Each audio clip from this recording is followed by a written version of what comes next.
দুটি ঘটনার প্রতিকূলে সুযোগ বলে দিয়েছে আমাদের 2:7 আর 7:5। তাহলে এটা হলো আমরা প্রথম ঘটনা এ, আর দ্বিতীয় ঘটনাটা ধরলাম বি। মানে আমাদের প্রথম ঘটনার প্রতিকূলে সুযোগ বলেছিল 2:7, তাহলে পি অফ এ কত হবে?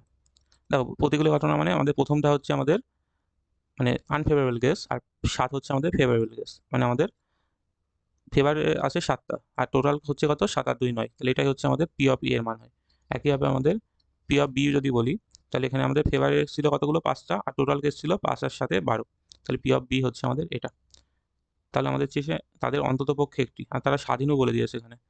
অন্ততপক্ষে একটা মানে কি বলছে, আমাদের পি ইউনিয়ন বি চেয়েছে প্রবাবিলিটি অফ।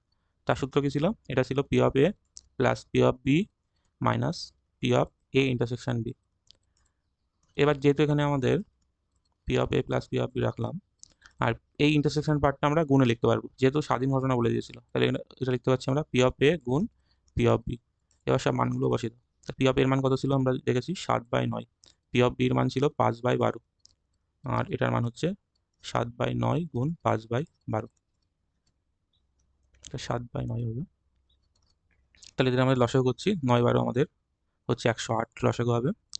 এটা যাচ্ছে আমাদের 12 বার, 7 12 হচ্ছে আমাদের 84, আর 12 যাচ্ছে এর ভিতরে 9 বার, 5 9 হচ্ছে আমাদের 45, মাইনাস এটা হচ্ছে আমাদের 5 7 35।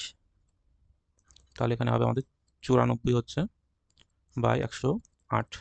মানে আমরা বলতে পারছি 2 দিয়ে ক্যান্সেল করলে 47/54। তাহলে অপশান হবে আমাদের 47/54, মানে অপশান এ হবে কারেক্ট।